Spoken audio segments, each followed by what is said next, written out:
សក្តីជូនដំណឹងស្ដីពីស្ថានភាពធាតុអាកាសនៅក្នុងព្រះរាជាណាចក្រកម្ពុជាសម្រាប់ថ្ងៃទី30ខែកក្កដាឆ្នាំ2026ព្យុះទី13ឈ្មោះ Dolphin T2613 បានវិវត្តទៅជាព្យុះសង្ឃរាហើយមានឥទ្ធិពលលើរបបខ្យល់មូសុងនិរតីដែលបក់លើឈូងសមុទ្របេងហ្គាល់សមុទ្រអាណ្ដាមែនសមុទ្រចិនខាងត្បូងអាងទន្លេមេគង្គសមុទ្រកម្ពុជា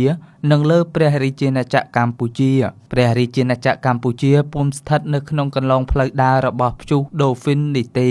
ស្ថានភាពបែបនេះនឹងធ្វើឲ្យធាតុអាកាសចាប់ពីថ្ងៃទី30ដល់ថ្ងៃទី1ខែសីហាឆ្នាំ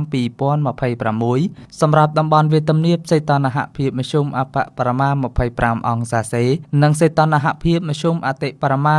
36អង្សាសេខ្យល់បក់មកពីទិសនិរតីនិងទិសពាយ័ព្យមានល្បឿនមធ្យម3ម៉ែត្រក្នុង1វិនាទីមានខេត្តបន្ទាយមានជ័យបាត់ដំបងពោធិ៍សាត់កំពង់ឆ្នាំងសៀមរាបកំពង់ធំកំពង់ចាមត្បូងឃ្មុំព្រៃវែងស្វាយរៀងតាកែវកណ្ដាលនិងរាជធានីភ្នំពេញអាចមានភ្លៀងធ្លាក់ជាមួយផ្គររន្ទះនិងខ្យល់កន្ត្រាក់គ្របដណ្ដប់លើផ្ទៃដី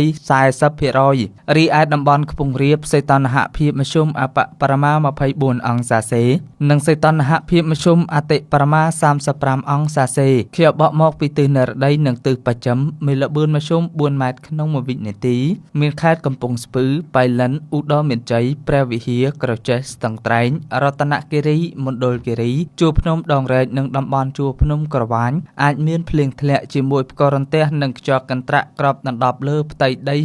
50% ដល់ឡែកសម្រាប់តំបន់មាត់សមុទ្រវិញសីតុណ្ហភាពមធ្យមអបបរមា25អង្សាសេ